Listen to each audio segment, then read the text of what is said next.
This is a review of the Leatherman Surge.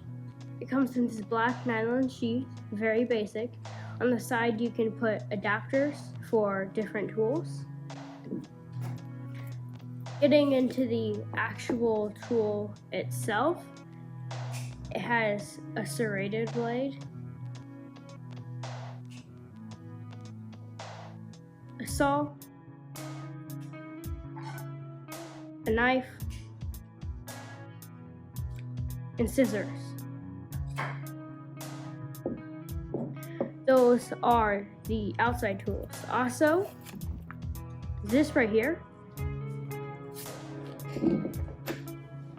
saw, is interchangeable with this file.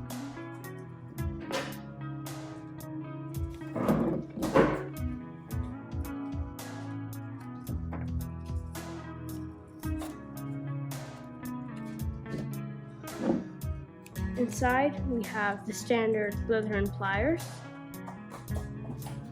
On this side, we have a can opener / bottle opener, which sucks. The bit adapter.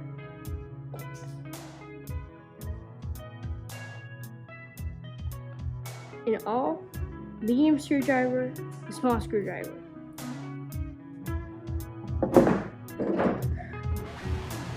Unlike the Wingman, these pliers are not spring-loaded.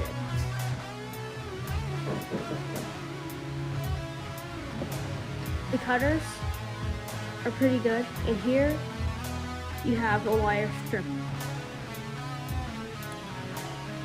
I hope you enjoyed the video.